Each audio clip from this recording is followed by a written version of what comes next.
Kembali lagi bersama channel kita semua. Jika Anda suka, jangan lupa komen, like dan subscribe, share juga bila Anda berkenan. Selamat membaca dan mendengarkan. Perintah Kaisar Naga, Bab 3526-3528. Pria parubaya itu menatap Dustin dengan dingin, lalu mendengus dingin.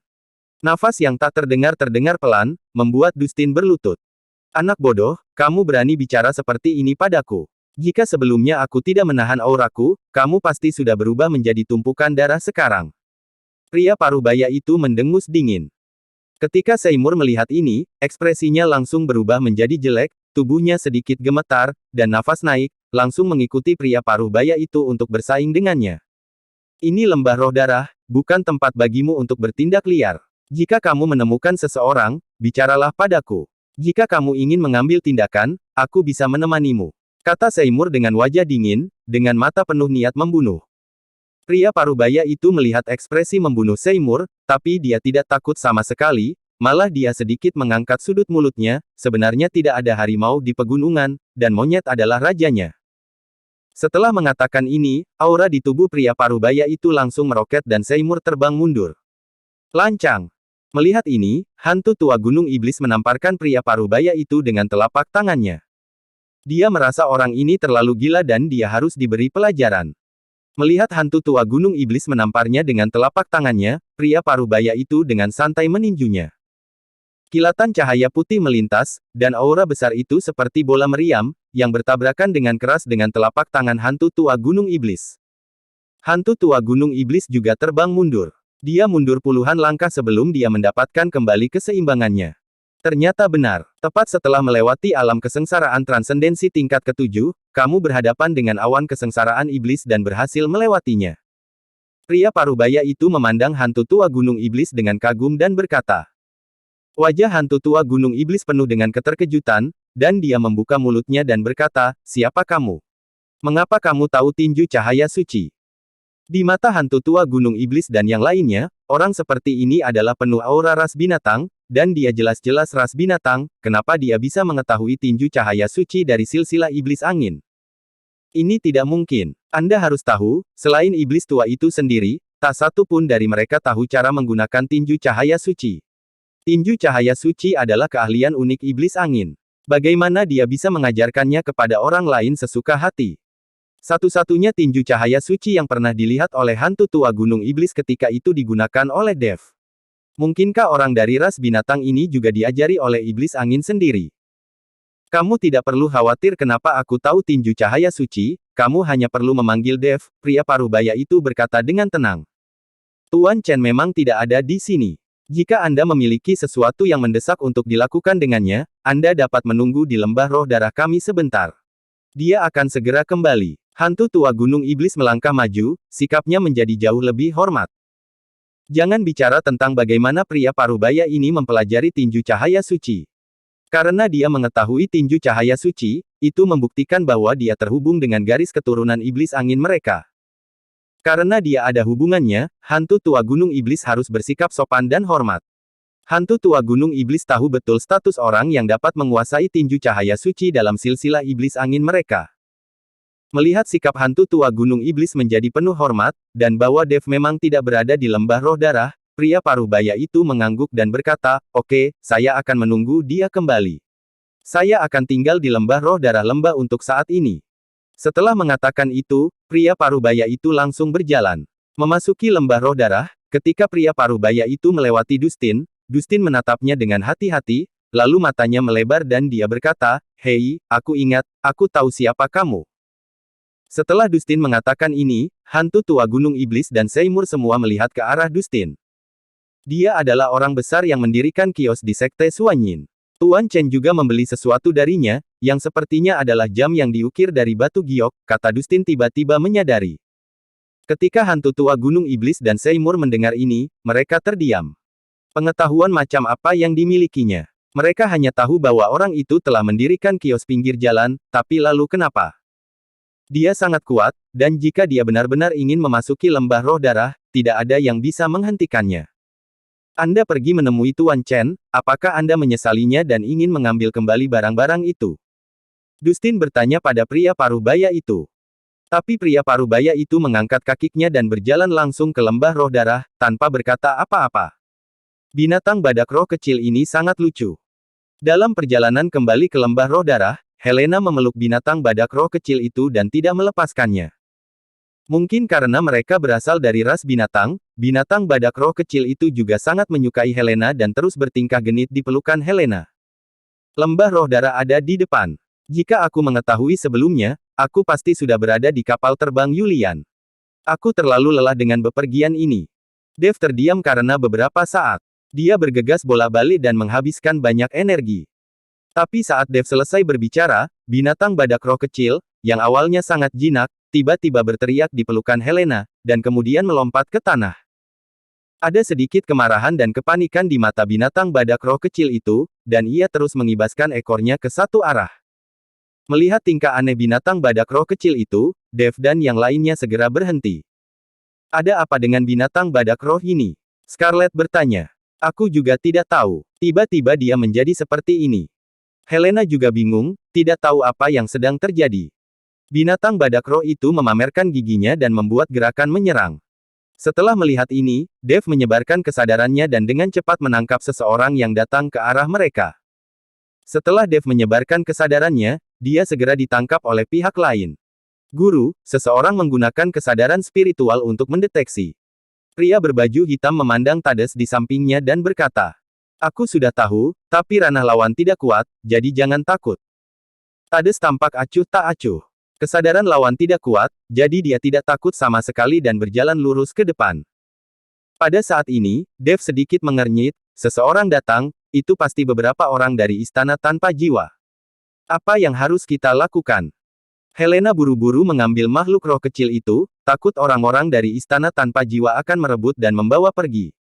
Ayo cepat pergi. Selama kita kembali ke lembah roh darah, kita akan baik-baik saja. Dev tahu bahwa dia tidak bisa berkonflik dengan istana tanpa jiwa sekarang. Saat bertemu orang, jika terjadi perkelahian, mungkin Anda akan menunda waktu. Anda harus tahu bahwa semakin lama penundaannya, semakin lemah aura yang tersisa di lembah roh darah. Jika itu terjadi, bahkan makhluk roh tidak dapat mendeteksi aura mereka saat itu. Saya khawatir mereka tidak akan pernah tahu siapa yang melakukan tragedi berdarah di lembah roh darah. Tetapi ketika Dev dan yang lainnya ingin menghindarinya, Tades dan yang lainnya dari istana tanpa jiwa telah tiba. Ketika mereka melihat Dev, kedua murid Tades semuanya tercengang. Guru, ini Dev, pria berbaju hitam itu menunjuk ke arah Dev dan berkata. Tades tidak menyangka dia akan bertemu Dev di sini. Melihat bahwa tidak ada cara untuk bersembunyi, Dev mengeluarkan pedang pembunuh naga, dan kemudian berkata kepada Helena, jika terjadi perkelahian, bawalah binatang roh itu dan kembali ke lembah roh darah secepatnya. Aku bersama Scarlett akan memblokirnya di sini sementara waktu. Helena mengangguk, mengetahui bahwa dia tidak akan bisa banyak membantu dengan tetap tinggal. Yang paling penting adalah binatang badak roh tidak bisa jatuh ke tangan istana tanpa jiwa. Sepertinya kamu tidak mendengarkan sama sekali apa yang aku katakan. Kamu masih bekerja kepada aliansi penyegelan iblis untuk memburuku. Mata Dev dipenuhi dengan niat membunuh, dan tubuh emasnya yang tidak bisa dihancurkan seketika menutupi seluruh tubuhnya. Scarlett juga mengambil posisi menyerang, dan aura alam kesengsaraan transendensi tingkat ketujuh di tubuhnya meledak tanpa disembunyikan. Dev dan Scarlett tahu bahwa mereka harus bekerja keras. Hanya dengan cara inilah Helena bisa mendapat kesempatan untuk melarikan diri bersama binatang badak roh. Kakak beradik itu merasakan niat membunuh dalam diri Dev, dan untuk sesaat mereka tidak tahu harus berkata apa. Bagaimanapun, Dev baru saja melepaskan mereka berdua. Kakak beradik itu memandang Tades pada saat yang sama. Sekarang mereka hanya bisa menunggu Tades memberi perintah. Faktanya, di dalam hati mereka, baik saudara laki-laki maupun perempuan tidak ingin lagi bekerja untuk aliansi penyegelan iblis. Tades mengerutkan kening, dan dia tidak tahu harus berbuat apa untuk sesaat. Jika Anda tidak bekerja untuk aliansi penyegelan iblis, Anda harus tahu bahwa ruang hidup para iblis sangat terbatas sekarang, dan aliansi penyegelan iblis memiliki cabang di seluruh dunia surga dan manusia, dan istana tanpa jiwa mereka mungkin tidak memiliki tempat sama sekali. Tapi dengan bekerja untuk aliansi penyegelan iblis, istana tanpa jiwa tidak memiliki harapan sama sekali. Meskipun wilayah mereka telah berkembang dalam praktik, kekuatan mereka yang sebenarnya sangat lemah. Bagaimanapun, sumber daya istana tanpa jiwa perlu diberikan kepada aliansi penyegelan iblis. Terlebih lagi, Dev sekarang memiliki Scarlet, biksu tingkat 7 di alam kesengsaraan transendensi di samping Dev. Tades tidak yakin dia bisa membunuh Dev. Guru, mari kita berhenti bekerja untuk aliansi penyegelan iblis. Mereka sama sekali tidak menganggap kita sebagai manusia. Di daerah Gunung Iblis Surgawi, ketiga ras relatif harmonis. Sebaiknya kita tetap di sini dan berkembang. Pria berbaju hitam memecah kesunyian dan berbicara. Guru, mari kita melepaskan diri dari aliansi penyegelan iblis. Aliansi penyegelan iblis menggunakan slogan memusnahkan iblis dan membela kebenaran untuk memperbudak kita para iblis. Kita tidak bisa lagi diperbudak. Kita harus melawan, dan kita harus membiarkan dunia tahu bahwa tidak semua orang dari ras iblis adalah orang-orang keji, dan aliansi penyegelan iblis juga bukan sesuatu yang baik. Wanita berbaju hitam itu juga berkata. Tades masih tidak berbicara, wajahnya muram dan tidak yakin, dia masih belum bisa mengambil keputusan. Dev melihat Tades diam, jadi dia mengambil langkah maju dan berkata, saat itu, perang antara dewa dan iblis menyebabkan perselisihan terus-menerus di dunia dewa dan manusia, dan orang-orang berada dalam kesulitan. Akibatnya, semua orang dari ras iblis berteriak-teriak untuk berkelahi. Sebenarnya, ini adalah sebuah konspirasi. Saya tahu bahwa tidak semua dari iblis seperti kalian adalah orang-orang yang jahat dan pengkhianat. Tidakkah kalian ingin hidup dengan kehidupan yang baik? Tades melirik ke arah Dev, tetapi dia masih ragu-ragu dan merasa tidak berdaya. Dia berkata, meninggalkan aliansi penyegelan iblis mudah untuk diucapkan, tetapi tidak semudah itu untuk dilakukan. Aliansi penyegelan iblis dapat tersebar ke seluruh dunia surga dan manusia, membuat banyak iblis bersembunyi di mana-mana seperti anjing yang berduka. Itu tidak dapat dicapai dalam semalam.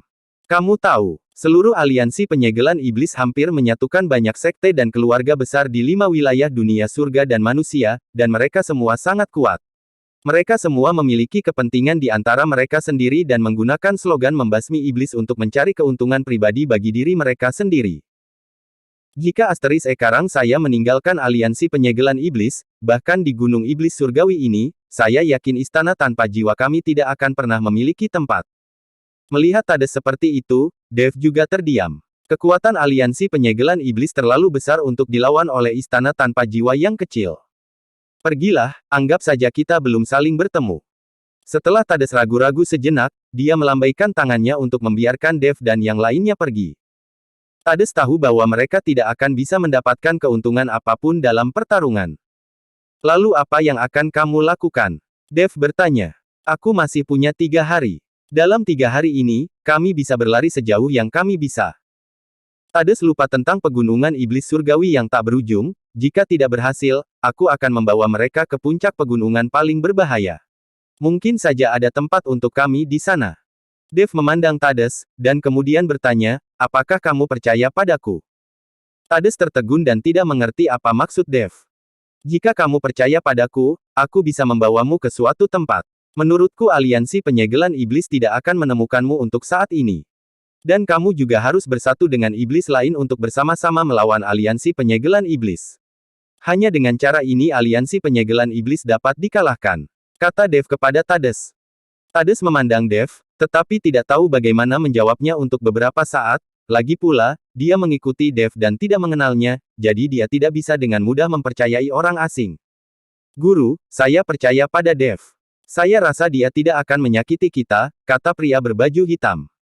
Ya, jika dia ingin membunuh kami, dia tidak akan membiarkan kami pergi. Bukankah mudah untuk membunuh kami dengan satu pedang saja ketika kami berada di lembah binatang roh? Ayo pergi dan lihat, mungkin memang ada tempat yang bagus di sana. Wanita berbaju hitam juga berkata. Mereka selalu berterima kasih kepada Dev karena tidak membunuhnya. Tades melihat kedua muridnya mengatakan ini, dan akhirnya mengangguk setuju. Dev membawa orang-orang dari istana tanpa jiwa dan bergegas ke lembah roh darah. Bersambung.